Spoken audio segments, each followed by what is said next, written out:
Capaz que ya lo sabían, pero a casi 30 años desde que se lanzó el manga, Yu-Gi-Oh cambió bastante, tomando distintas formas, tonos y enfoques dependiendo del medio y del momento. Por eso, te invito a que tomes asiento y me acompañes mientras intento recordar y repasar algunos de los momentos asombrosos que nos dejó el manga, el anime de Toei, o sea la temporada 0, y el bien recordado, al menos en la infancia, Duel Monsters, que mirábamos por Nickelodeon. Bueno, sí, dale. La que no venía con censura, más bien.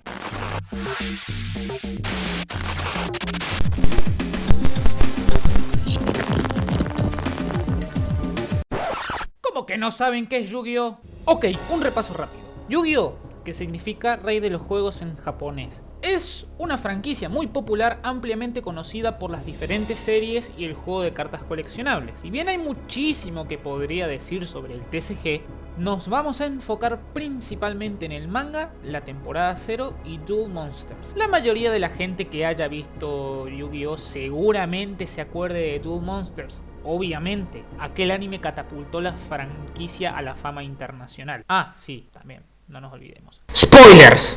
Para los que no lo hayan visto. Tenemos como protagonista a Yugi-Muto, o Moto. ¡Te maldigo, Yugi-Moto!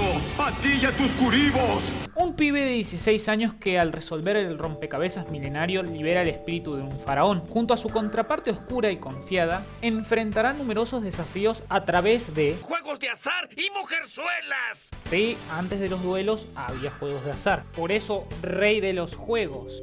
Monstruos emblemáticos como el mago oscuro, el dragón blanco de ojos azules y, por supuesto, los dioses egipcios se volvieron íconos de toda una generación. Más allá de momentos épicos, también podríamos recordar cosas absurdas. Algunos capítulos quedaron grabados en la memoria colectiva por escenas tan ridículas como entrañables, razón del mote de trampas locas de Yami Yugi. Uno de los ejemplos más célebres es... Pero su objetivo no es con tus monstruos. Voy a pedirle que ataque una carta que yo mismo puse en el campo. ¡La luna! Tan famosa que más tarde inspiró una carta oficial del juego con ese mismo nombre.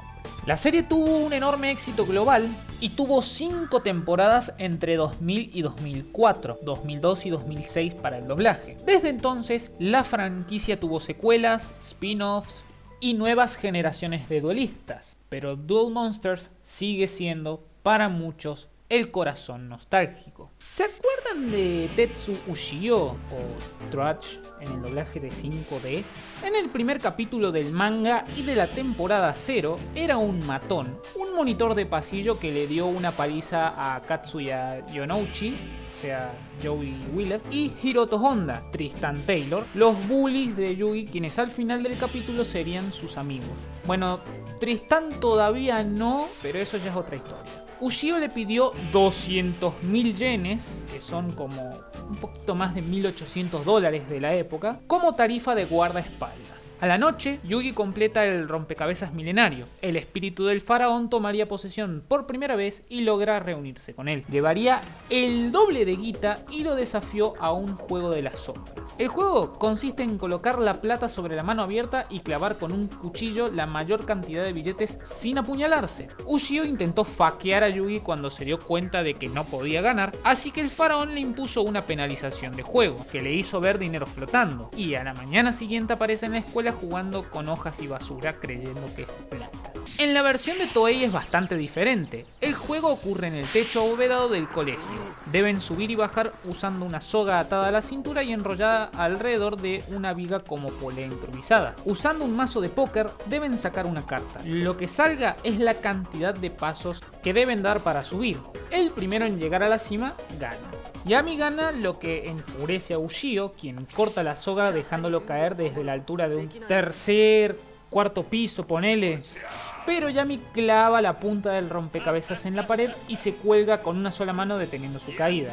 Al final, Ushio no encontraría dinero, sino otra baraja. Y su penalización fue una alucinación en donde cae y es comido vivo por monstruos. A la mañana siguiente en la escuela, los alumnos lo vieron acurrucado de terror y especularon con que había sufrido un shock muy fuerte. En el capítulo 4 del manga, Yonouchi y Yugi van a Burger World luego de que el primero sugiere de que Anzu Masaki, o sea, Thea Gardner, ha estado practicando en Yokosai, básicamente citas compensadas. Ella los va a atender hasta que se da cuenta que son ellos y entra en pánico debido a que Katsuya no era de guardar secretos y trabajar después de clases va contra el reglamento, por lo que podría ser expulsada. Luego de servirle las hamburguesas con ketchup escribe: "Me batís la cana y te mato". Yonouchi le dice que se relaje y ella les cuenta que quiere ahorrar guita para irse a Estados Unidos luego de que se gradúe, porque quiere estudiar danza en Nueva York. Todo tranquilo hasta acá, hasta que un convicto armado y peligroso irrumpe en el local, toma a Ansu como rehén y exige alcohol y puchos. Molesto por el ataque a su amiga, aparece Yami Yugi. Trae la botella de vodka y los cigarrillos y se sienta frente a él. El prisionero 777 le pregunta: ¿quién te dijo que te puedes sentar acá? Yami Yugi le propone un juego. Las reglas son claras. Cada uno elige uno de sus 10 dedos y cuando arranque solo puede usar ese dedo, nada más. El reo elige el índice derecho, que está en el gatillo del chumbo. Yami Yugi el pulgar derecho. Saca un cipo, prende el pucho y lo suelta sobre la mano sin que se apague. La mano que sirve el vodka, por cierto.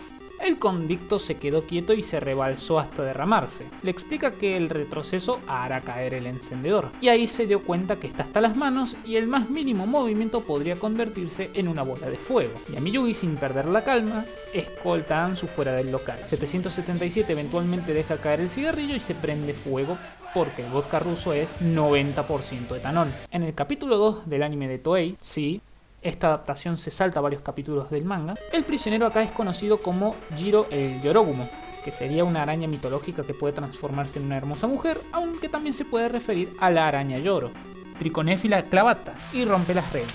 Usa la otra mano para quitar el encendedor, el faraón le da la penalización, el arma se envuelve en llamas y es atrapado en una ilusión, abrazado con las mismas. Memorias del faraón. El espíritu que reside en el rompecabezas regresa a su pasado para descubrir quién fue realmente. Bakra, el rey de los ladrones, irrumpe en la sala del trono arrastrando una momia. No cualquiera, es Agenamhanen, el padre del faraón. El cuerpo fue robado de su sarcófago. Los sacerdotes reaccionan de inmediato, desatando la hecatombe. La debacle total, una seguidilla de hechos bochornosos que los involucrarían en una batalla campal sin parangón. Invocan monstruos espirituales, lanzan habilidades especiales, todo para detener a un enemigo que parece inexpugnable. Pero el faraón camina, sin apuro, entre el quilombo, directo a Bakra, y simplemente lo empuja, apartándolo. Y entonces agarra a su padre, lo toma en brazos respetuosamente, y sin levantar la voz, sin dramatismo, le dice: quédate ahí, voy a darte una puta paliza. En el episodio 202 de Duel Monsters, la escena cambia de forma, pero no de intención. Bakra tiene el sarcófago con el cuerpo adentro y se lo pasa. En el siguiente capítulo le dice: Bakra, Kisama o taosu. Sobre todo porque en este momento no tiene recuerdos de su pasado, pero más allá de la confusión y el olvido, lo que lo consume ahora es la furia. Una rabia seca, profunda, que nace del hecho de que el cuerpo de su padre, ese último vestigio tangible de su existencia, esté siendo profanado de forma tan vil. Nunca llegamos a verlo directamente, pero el simple hecho de que Atem fuera capaz de sellar por sí solo toda la magia de los Juegos de las Sombras, y no solo eso, sino mantener ese sello intacto durante 3000 años, o 5000 según el doblaje, ya habla de un nivel de poder, sacrificio y determinación sobrehumanos. Lo hizo a sabiendas de lo que implicaba, entregó voluntariamente su vida, nombre y legado. A esto se suma un detalle que muchas veces pasa desapercibido, pero que resulta estremecedor si se lo piensa con detenimiento. Encerrado en el rompecabezas milenario, aislado, en un limbo sin tiempo. El estado real de su conciencia nunca se explica del todo, pero incluso si fue apenas un atisbo de lucidez, mantener un mínimo de cordura en esas condiciones, sin voz, cuerpo e identidad, debe haber requerido una voluntad de hierro. No se trata solo de poder mágico, es la fuerza mental y emocional de alguien que, aún despojado de todo, eligió proteger al mundo desde las sombras sin esperar que nadie lo recordara. Y todo esto se vuelve aún más fuerte si tenés aunque sea una idea básica de la mitología egipcia, motivado posiblemente por Age of Mythology o por Forbidden Memories, en este caso especial de cómo veían el alma. Para los egipcios el alma era compuesta por 9 partes, u 8, porque creo que había una cosa que no me termina de cerrar. Y el corazón como una entidad metafísica que encarnaba no solo el pensamiento, la inteligencia, la memoria y la sabiduría, sino también la valentía, la tristeza y el amor. Va, que es la manifestación distintiva de un individuo, similar al concepto contemporáneo de personalidad, ya que comprende todos los atributos no físicos que hacen que cada ser humano sea único. K es difícil de traducir directamente, posiblemente una de las interpretaciones más concisas sea fuerza vital o sustento. Sheut, que es la sombra o silueta. Ren, el nombre de una persona, aspecto esencial de la individualidad y fundamental para la supervivencia después de la muerte. Het, que es la forma física que debía existir para el alma y así tener inteligencia o la oportunidad de ser juzgado por los guardianes del inframundo. Sa, que si todos los ritos, ceremonias y rituales de preservación para el cuerpo físico se observaban correctamente y el difunto era considerado digno por Osiris de pasar al más allá, se formaba la representación espiritual del cuerpo físico. Sehem, según el libro de los muertos, el poder, que acá es donde no termina de cerrar para mí. Yaj, el pensamiento, pero no como una acción de la mente. Más bien era el intelecto como entidad viva. Ahora, acá viene lo potente. Se creía que si alguien perdía su ren, esa persona dejaba de existir. Literalmente como si nunca hubiera estado vivo. Entonces piénselo bien. Atem usó su propio nombre como sello para encerrar el poder de los juegos de las sombras, o sea, ofreció una parte de su alma. Se condenó al olvido sabiendo que nadie lo iba a recordar, que su existencia se iba a desvanecer en el tiempo y aún así lo hizo, sin dudar. Es un tipo de heroísmo que no se grita, que no tiene fanfarria, pero cuando lo entendés, pega duro.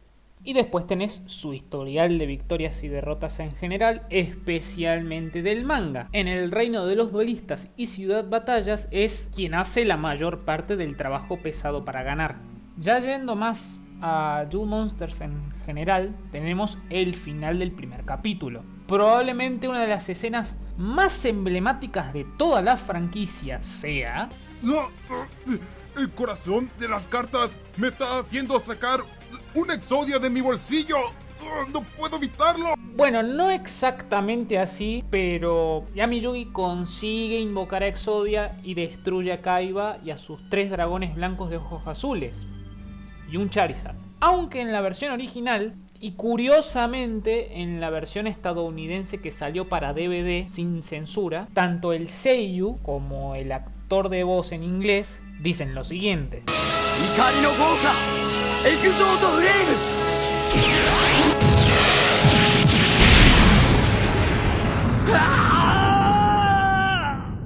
Y bueno, acá terminaría ya la parte 1 de Yami Yugi y Atem. Ya en la siguiente parte voy a abordar, si así Ra lo quisiera, el resto de capítulos de Duel Monsters. Como siempre, recuerden darle me gusta, suscribirse, clic a la campanita y comenten qué les pareció. Desde ya, gracias por su confianza y disposición al ver este video. ¡Saludos!